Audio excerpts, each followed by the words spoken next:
यम है हम है यम। नारायण नारायण। प्रणाम मुनिवर। नारायण नारायण। यमदेव की जय हो। सुना मुनिवर, पृथ्वी लोक के का हाल चाल है? नारायण नारायण। पृथ्वी के रहिया मन बड़ खुश है। कहा पर मुनिवर? नारायण नारायण। वहाँ घरों घर रखिया बड़ी बनाते और बड़ मीठा थे। अतेक मीठा थे? हाँ यमदेव। चल देखा जाए।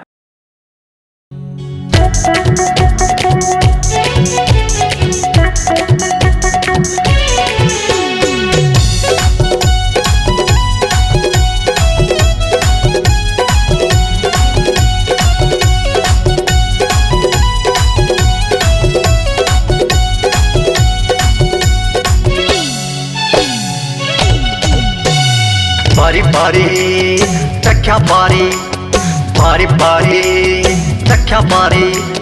रखिया के नार घर घर बोआ थे, छानी औ परवा मगेरी मता थे। लैकोरी के लार टक टक चुचुआ थे, मुनगा यौ बारी लचूचर के खाते। पूर्णिमा कोरे लकारी करी, पूर्णिमा कोरे लकारी करी। लोई धरे डारा डारा पाना के तरी। बारी बारी रख्या बारी, बारी बारी रख्या बारी।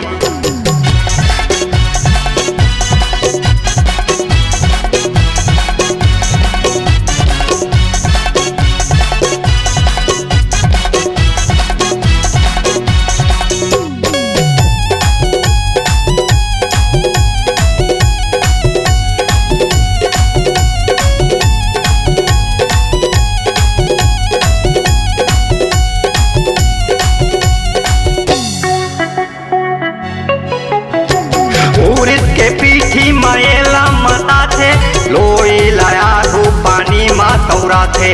ममदाई खोट खोट बरीला बना थे, छाने औ परवा मका की सुखा थे।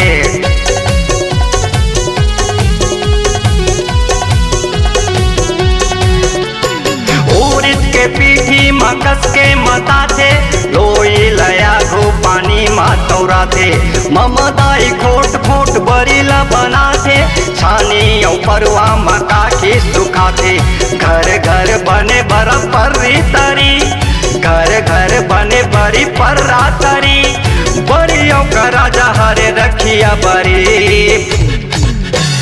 बारी बारी रखिया बारी, बारी बारी रखिया बारी।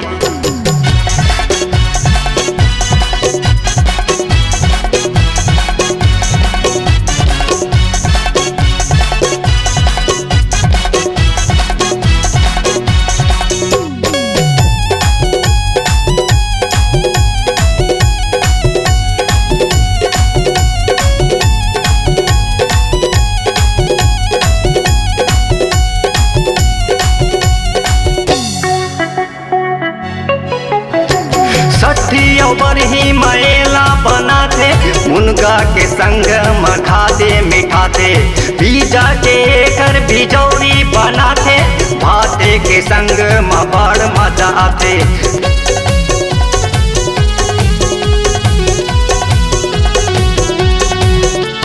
सठी बरही मैला बना थे, मुनगा के संगे मघा दे मिठा थे। बीजा के कर बिजौरी बना थे, भात के संग बड़ मजा आते। रखिया पाग बने एकर खड़ी खड़ी, रखिया पाग बने एकर खड़ी खड़ी। मेला में बेचावत रहते तारी तरी। बारी बारी रखिया बारी, बारी बारी रखिया बारी।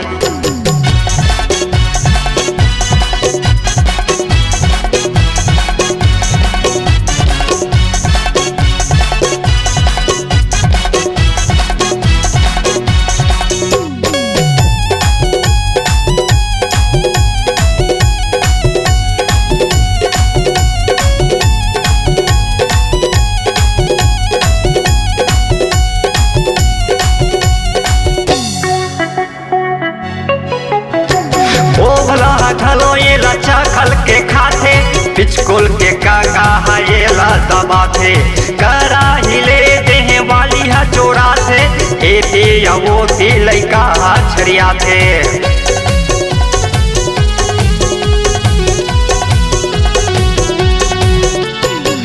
बोला घलो ये लचा खल के खाते पिचकोल के का ये ला दबाते करा ही ले दे वाली हचोरा से एती आवोती लइका छरिया थे सगा पौना बर चूरे घेरी पेरी सगा पौना बर चूरे घेरी पेरी मैर समय धरे ये ला सब लितरी बारी बारी रख्या बारी बारी बारी रख्या बारी बारी बारी रख्या बारी बारी बारी रख्या बारी रखिया किनार घर घर बोआते छानी परवा मा गैरे मताते लैको के लार टप टप चुचवाते मुंगा यौ बारी ला चूचर के खाते पूर्णिमा कोरे लकारी करी पूर्णिमा कोरे लकारी करी लोई धरे डारा डारा पाना के तरी